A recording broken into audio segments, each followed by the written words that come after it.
11:45 पर न्यूयॉर्क की बारिश भरी सड़कों पर नियोन लाइट्स चमक रही थीं। शहर की भीड़-भाड़ वाली आवाज़ों के बीच एक कोना ऐसा था जहां खामोशी डर पैदा कर रही थी। सेंट्रल लाइब्रेरी की पुरानी बिल्डिंग। उसी वक्त FBI के इमरजेंसी लाइन पर एक अनाम कॉल आया। आवाज़ कांप रही थी। लाइब्रेरी के अंदर खून हो चुका है, जल्दी पहुंचो वरना सबूत मिटा दिए जाएंगे। कॉल कट गया। कॉलर का नंबर अनट्रेसेबल था। टीम तुरंत पहुंची। अंदर दूसरी मंजिल पर जो नज़ारा मिला उसने सबके होश उड़ा दिए। फर्श पर मशहूर cyber crime expert Alex Turner की लाश पड़ी थी। उसके सिर पर किसी भारी चीज़ से वार हुआ था। कंप्यूटर स्क्रीन पर लाल रंग में एक लाइन टिमटिमा रही थी। Truth deleted, system erased scene और भी अजीब था। टेबल पर आधी टूटी USB ड्राइव, फर्श पर गिरे हुए पुराने फाइल्स और खिड़की से आती ठंडी हवा। एलेक्स के हाथ में एक कागज़ कस कर दबा हुआ था। उस पर लिखा था, वे देख रहे हैं। केस का चार्ज मिला स्पेशल एजेंट माया रॉबर्ट्स को। माया ने बॉडी एग्जामिन की और कहा, ये मर्डर सिर्फ एक इंसान को मारने के लिए नहीं हुआ, ये सीधा मैसेज है। इन्वेस्टिगेशन शुरू हुई। पता चला एलेक्स पिछले 6 महीने से एक $multi-billion साइबर स्कैम की जांच कर रहा था। इस स्कैम में फेक कंपनीज, ब्लैक मनी और पॉलिटिकल डोनेशंस जुड़े थे और अगर ये सच बाहर आता तो कई बड़े नाम खत्म हो जाते। 3 बड़े सस्पेक्ट्स सामने आए। रिचर्ड ब्लेक, एक बिजनेस टाइकून जिसके अकाउंट्स एक्सपोज होने वाले थे। लिंडा क्रॉस, एलेक्स की एक्स गर्लफ्रेंड जिसे शक था कि एलेक्स ने उसका पर्सनल डेटा लीक किया। जेसन मिलर, एलेक्स का जूनियर हैकर जो हमेशा खुद को अंडर एस्टिमेटेड समझता था और कई बार एलेक्स से जलता था। लेकिन माया को यकीन था कि केस सिर्फ इतना सीधा नहीं हो सकता। उसने लाइब्रेरी के आसपास के CCTV चेक किए। मर्डर वाली रात ठीक 11:30 से 11:45 तक कैमरे ब्लैकआउट थे। किसी ने सिस्टम हैक किया था, लेकिन ब्लैकआउट सिर्फ लाइब्रेरी के कैमरों में नहीं बल्कि पास की 2 और बिल्डिंग्स में भी था। यानी यह प्लान बहुत प्रोफेशनल था। फोरेंसिक रिपोर्ट आई।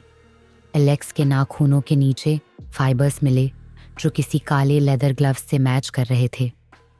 खिड़की पर फिंगरप्रिंट्स थे, लेकिन हाफ वाइप्ड, जैसे जानबूझकर साफ करने की कोशिश की गई हो।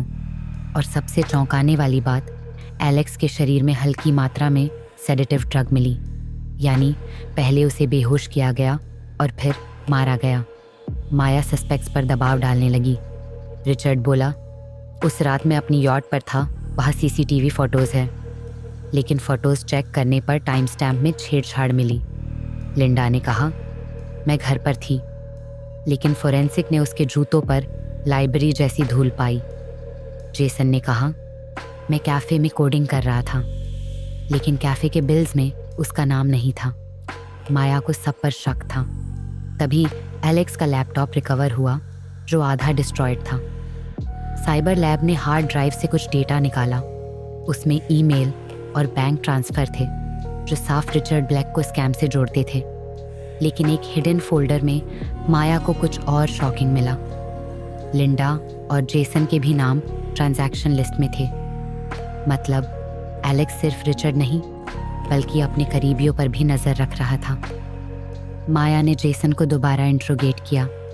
पहले वो चुप रहा, फिर टूट गया और बोला, मैंने ब्लैकआउट का कोड लिखा था। रिचर्ड ने पैसे दिए थे, लेकिन मर्डर मैंने अकेला नहीं किया। उसने कबूल किया कि लिंडा ने उसे लाइब्रेरी तक पहुंचने में मदद की थी और रिचर्ड ने उन्हें $5 मिलियन देने का वादा किया था। लेकिन ट्विस्ट यहीं ख़त्म नहीं हुआ। पोस्टमार्टम रिपोर्ट ने कंफर्म किया कि एलेक्स के सिर पर जो वार हुआ वो एक रेयर एंटीक बुकएंड से किया गया था और वो बुकएंड लाइब्रेरी के रिस्ट्रिक्टेड सेक्शन से मिसिंग था, जिसका की सिर्फ एक आदमी के पास था, लाइब्रेरी का हेड मैनेजर आर्थर केन। आर्थर को पकड़ा गया। उसने पहले कहा उसे कुछ नहीं पता, लेकिन जब एविडेंस रखा गया तो उसने सच कबूल किया। रिचर्ड ने मुझे पैसे दिए। उसने कहा सिर्फ ब्लैकआउट और एक्सेस में मदद करना है, लेकिन जब मैंने जेसन और लिंडा को एलेक्स पर हमला करते देखा, सब बहुत लेट हो चुका था। असल सच्चाई साफ हुई।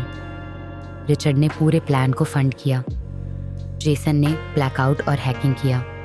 लिंडा ने एलेक्स को ड्रग्स देकर कमज़ोर किया और जब एलेक्स लड़खड़ाया तो जेसन ने वार किया।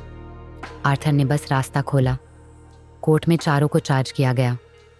जेसन और लिंडा को मर्डर, आर्थर को एडिंग और रिचर्ड को मास्टरमाइंड माना गया। केस ऑफिशियली खत्म हो गया, लेकिन माया की आंखों में अब भी सवाल थे।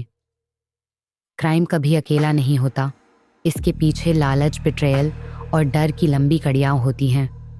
एलेक्स ने अपनी जान देकर ये दिखा दिया कि सच कितना खतरनाक होता है। लेकिन असली सवाल ये है, क्या सच कभी सच में मिट सकता है?